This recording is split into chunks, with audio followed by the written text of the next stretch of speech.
Монгол Улсын эрхэм гишүүдээ Монгол Улсын үндсэн хуулийн 26 дугаар зүйлийн 1-р хэсэг, Монгол Улсын их хурлын тухай хуулийн 8 дугаар зүйлийн 8-1-ийн 1 дахь заалт, хууль тогтоомжийн тухай хуулийн 5 дугаар зүйлийн 5-ын 1 дахь хэсэг заасан бүрэн эрхийнхээ хүрээнд Монгол Улсын төр нийгмийн нэр зүтгэлтэн Жамсрангийн самбуугийн үндэсний 130 жилийн ойг тэмдэглэн өнгөрүүлэх талаарх авах зарим арга хэмжээний тухай Улсын хурлын тогтоолын төслийг нэр бүхий 101 гишүүний дэмжлэгтэйгээр санаачлан өргөн мэдүүлж байгаамаа.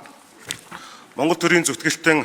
Жамсрангийн самбуугийн үндэсний 130 жилийн ойг тэмдэглэн өнгөрүүлэх талаарх тогтоолын төсөл нь Жамсрангийн самбуу Түшэйтхан аймгийн Зоригт дунгийн хошуу, одоогийн Төв аймгийн Бүрэн сумын нутагт 1895 оны 6 дугаар сарын 27-нд мэндэлсэн. Тэрээр 1903 онд нутгийн сайн бичээч Дугур сүрэн гэдэг хүнд шав орж, гэрээр бичиг үсэг сурч хошуу тамгын газраас бичээч болж 1950 онд намын шинэ хүчний сургуульд суралц төгсжээ. Жамсрангийн самбуу 1912 оноос нийслэл хүрээний төмтийн өртөөнд дулаач 1921 оноос Түшэйт дунгийн хошууны тамгын газар хавсраа бичээч 1923 оноос Ардын засгийн газрын сангийн яамд гутгаар зэргийн нэгтлэн бодогч 1926 оноос тэргүүн зэргийн нэгтлэн бодогч түшмэл 1928 онд эрхэлсэн түшмэл 1930 оноос Богдхан уулын одоогийн Төв аймгийн дарга 1931 оноос Өмнөгой аймгийн дарга 1932 оноос Тус аймгийн шүүхийн даргаар ажиллаж байсан. 1934-оос 37 онд Мал Тарэлэнгийн яамд хилцийн дарга 1937-оос 41 онд Бүгд найрамдах Монгол Ард улсаас зөвлөлт социалист Бүгд найрамдах холбоот улс хуучин нэрээр зөвлөлт холбоот улс суух бүрэн эрхэт төлөөлөгч 1941-ээс 46 онд онц бөгөөд бүрэн эрхэт элчин сайд 1946-аас 50 онд гадаад явдлын яамны Алс дорндын хилцийн дарга 1950-аас 52 онд Бүгд найрамдах ардчилсан Солонгос ард улсад суух онц бөгөөд бүрэн эрхэт элчин сайд 1952-аас 53 онд гадаад яамны орлогч сайд 1953-аас 54 онд Монгол зөвлөлтийн найрамдлын нийгэмлэгийн орлогч даргаар ажиллажээ.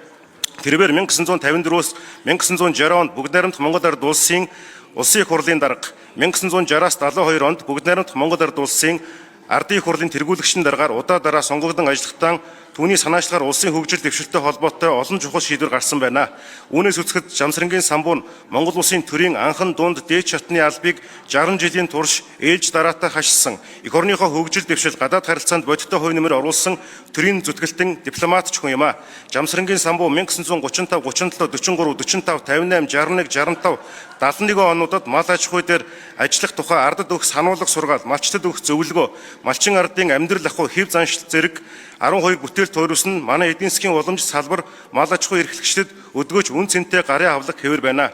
Монгол улсын төрийн тэргүүн байсан Жамсрангийн самбуугийн хөдөлмөр зүтгэлийг үнэлж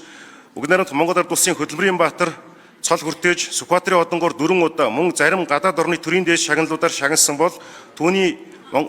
мэрэгэн ухаан төрийн ажлын арга дуршлаг ур чадварыг нь ард түмэн үнэлж Монгол төрийн мэрэгэн өвөө хэмээн хүндэтгэн нэрлэдэг билээ. Төр нийгмийн нэр зүтгэлтэн Жамсрангийн самбуугийн үндэсний 130 жилийн ой 2025 онд тохиож байгаатай холбогдуулан манай орны нийгэм эдийн засгийг хөгжүүлэх олон улсын харилцааг бэхжүүлэх үйлсэд түүний оруулсан үнэтэй хувь нэмэр амьдрал үйл ажиллагааг олон нийтэд сурталчлан таниулах ажлыг үндэсний хэмжээнд зохион байгуулах зорилгоор Жамсрангийн самбуугийн үндэсний 130 жилийн ойг тэмдэглэн өнгөрүүлэх талаар авах зарим арга хэмжээний тухай улсын хурлын тогтоолын төслийг боловсрууллаа. Та бүхнийг дэмжиж хэлц хэсгийг дэмжихийг хүсье.